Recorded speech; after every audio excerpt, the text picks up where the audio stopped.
বাঁকুড়া পুরসভার কাউন্সিলরের স্বামীর দাদাগিরির ছবি সামাজিক মাধ্যমে বা সোশ্যাল মিডিয়ায় পোস্ট কে করলেন?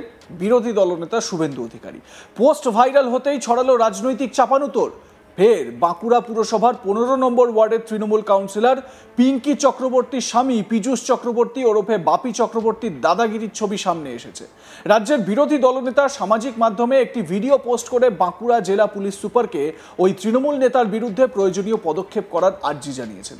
এদিকে শুভেন্দু অধিকারীর এই পোস্ট ভাইরাল হতেই বাঁকুড়ার রাজনৈতিক মহলে শুরু হয়েছে শাসক বিরোধী চাপানুতোর।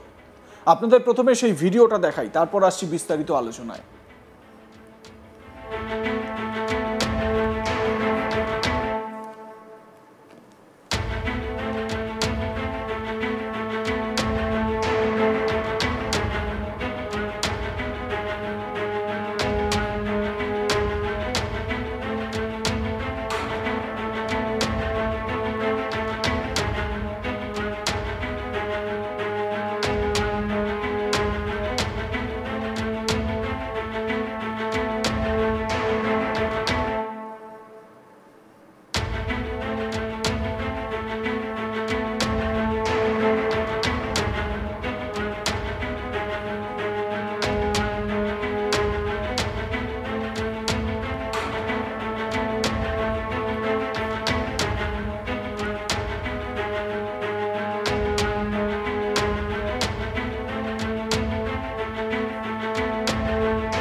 আপনাদের দেখালাম সেই ভিডিও যেটা শুভেন্দু অধিকারী পোস্ট করেছেন, যদিও এই ভিডিওর সত্যতা আজ তাক বাংলা যাচাই করেনি। গতকাল রাজ্যের বিরোধী দলনেতা শুভেন্দু অধিকারী নিজের এক্স হ্যান্ডেলে এবং ফেসবুক পেজে একটি ভিডিও পোস্ট করেছেন।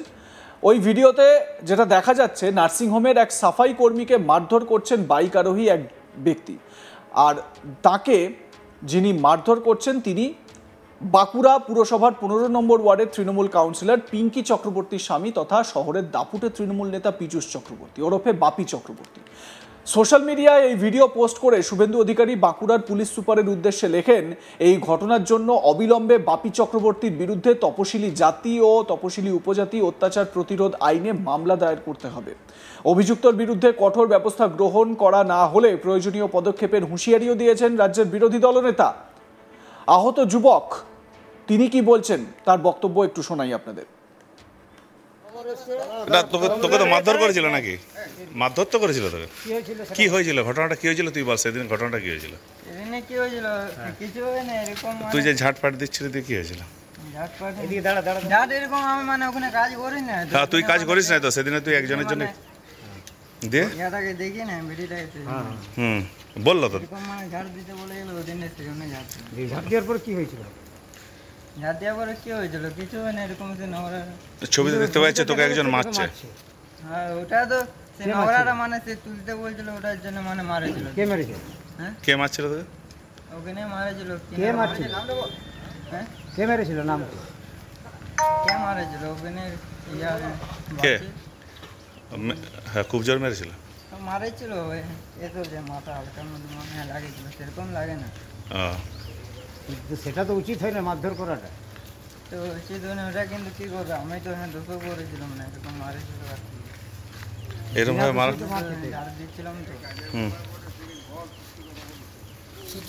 যেটা হয়েছিল সেটাই বলো। ওটা হয়েছিল, আর বেশি কিছু হয়নি, আমি ঝাড় দিচ্ছিলাম মারেছিল, ওটা একই হয়েছিল। তো কি কারণে ও এমনি এসেই মেরে দেবে? ওটাই হয়েছিল, ও নোংরাটার কারণে ও তুলতে বলেছিল। আচ্ছা, আর বেশি কিছু হয়নি। দিয়ে কোথাও তুই জানিসলি না? না না, আর কোথাও জানা। আর তোকে কি কিছু হুমকি টুমকি দিয়েছিল মেরে পর আর কিছু? না না, আর আমাকে কোনো কিছু দেয়নি। আহত যুবক বা প্রহৃত যুবকের চোখে মুখে একটা আতঙ্ক, যে তাকে মারধর করেছে তার নাম মুখে আনতে চাইছে না কোনোভাবে। এবং এই ঘটনায় স্বাভাবিকভাবে একটা উত্তেজনা ওই এলাকায়। সাবিত্রী মুর্মু হাসপাতাল কর্তৃপক্ষের তরফ থেকে কি বলা হয়েছে শোনাবো আপনাদের। ভিডিও ভাইরাল হয়েছে যেখানে আপনাদের মাধ্যমে একজন কাজ করছেন, তাকে কিন্তু একজন মহলার নেতা, তিনি কিন্তু তাকে আমার গেটের বাইরে কিন্তু মারধর করছেন, বিষয়টা কি? সেটা প্রথম কথা হচ্ছে যে ছেলেটাকে দেখা যাচ্ছে, সেই ছেলেটা আমার 1 নম্বর কথা হচ্ছে এখানে কাজ করেন না, আমার কাছে আসেন ও। হ্যাঁ, সেদিন হয়তো কোনো কর্মচারী আসেন না, কিংবা কেউ হয়তো বলেছে একটু নোংরা আছে, একটু ঝাড় দিয়ে দে, যাই হোক একটা কিছু বলেছে, কিন্তু সেদিন আমি ছিলাম না। হ্যাঁ, এবার কিভাবে কি হয়েছে না হয়েছে সেটা আমি বলতে পারছি না, এটাই। বিজেপির প্রাক্তন জেলা সভাপতি সুনীল রুদ্র মণ্ডল তিনি কি বলছেন, তার কি অভিযোগ শুনুন। এই যে ব্যক্তির যে ঘটনা, এটা একেবারে যে নতুন ঘটনা তা কিন্তু নয়। এই ধরনের কাজ উনি বারংবার করেছেন, কারণ উনি তৃণমূল কংগ্রেস রাজনৈতিক দলের একজন লুম্ফেন বাহিনীর নেতা, যার কাজই হচ্ছে সমাজের বুকে নিজের পেশি শক্তির প্রদর্শন করা। এবং দেখা গেছে সে বিভিন্ন সময় মহিলাদের উপরও অত্যাচার করেছে, সাধারণ একেবারে আদিবাসী তফসিলি উপজাতি তাদের উপরও অত্যাচার করেছে। আর তাই আজকে যে ঘটনা প্রকাশ্যে উঠে এসেছে, হয়তো এটা একেবারে তার যে ধরনের কর্মকাণ্ড তার একেবারে হিমশৈলের চূড়া মাত্র। যদিও তৃণমূল নেতৃত্বের তরফে এই ভিডিও সত্যতা নিয়ে প্রশ্ন তোলা হয়েছে। ফাল্গুনী সিংহবাবু তৃণমূল বিধায়ক তিনি কি বলছেন শুনুন। ভিডিওটা আমার নজরে এখনো আসেনি, আপনাদের মুক্তি যেমন শুনলাম আরো 2 একজনের কাছ থেকে শুনেছি। যতক্ষণ না দেখছি ভিডিওটা বা ভিডিওটা আদৌ সত্য কিনা সেটা যতক্ষণ না যাচাই হচ্ছে। আমার সহকর্মী নির্ভীক চৌধুরী তার প্রতিবেদনে কি বলছেন শুনুন। গতকাল রাজ্যের বিরোধী দলনেতা শুভেন্দু অধিকারীর একটি ভিডিও রীতিমতন ভাইরাল হয়ে যায় সোশ্যাল মিডিয়াতে, যেখানে রাজ্যের বিরোধী দলনেতা শুভেন্দু অধিকারী স্পষ্টতই উল্লেখ করেছেন বাঁকুড়া পৌর শহরের 15 নম্বর ওয়ার্ডের তৃণমূল কংগ্রেসের কাউন্সিলর পিঙ্কি চক্রবর্তী, তার স্বামী বাপি চক্রবর্তী এক সাফাই কর্মীকে রীতিমতন মারধর করছেন। তিনি এও উল্লেখ করেছেন আক্রান্ত ওই সাফাই কর্মীর নাম প্রেম সহিস। বিরোধী দলনেতা এই নাম উল্লেখ করে এই ভিডিওতে তিনি মেনশন করেছেন, যেটা রীতিমতন ভাইরাল হয়েছে, যে বাঁকুড়ার পুলিশ সুপারকে এর উপযুক্ত পদক্ষেপ নিতে বলা হয়েছে।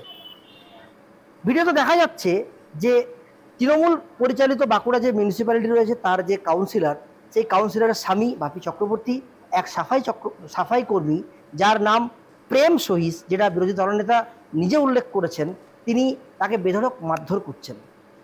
এই ভিডিও সোশ্যাল মিডিয়াতে ভাইরাল হতেই রীতিমতন আলোড়ন সৃষ্টি হয়েছে বাঁকুড়া জেলার রাজনৈতিক মহলে। বিরোধী দল আক্রমণ শানিয়েছে যে এই ধরনের কার্যকলাপ তৃণমূল কংগ্রেসের ওই কাউন্সিলরের স্বামীর আগেও দেখা গেছে, সেই একই ঘটনার পুনরাবৃত্তি হল। যদিও এই বিষয়ে তৃণমূল কংগ্রেসের দাবি তারা সেই ভিডিও এখনও দেখেনি, তবে কেউ যদি কোনো অন্যায় করে তার কিন্তু কোনো রকম কিছু রেয়াত করেন না তৃণমূল কংগ্রেস। তো বিষয় একটাই যে বিরোধী দলনেতার পোস্ট করা এই ভিডিও সামাজিক মাধ্যমে ভাইরাল হতেই রীতিমতন কিন্তু একটা রাজনৈতিক যে চাপানোতর বাঁকুড়া জেলা জুড়ে তা কিন্তু শুরু হয়েছে। এখন দেখার বিষয় এটাই, বিরোধী দলনেতার পোস্ট করা এই ভিডিও এটাকে ঘিরে রাজনৈতিক যে একটা চাপানোতর কোন পথে অগ্রসর হয়। আপনাদের মতামত কি জানাতে থাকুন, দেখতে থাকুন আজ তাক বাংলা, সাবস্ক্রাইব করুন আমাদের ইউটিউব চ্যানেলটি।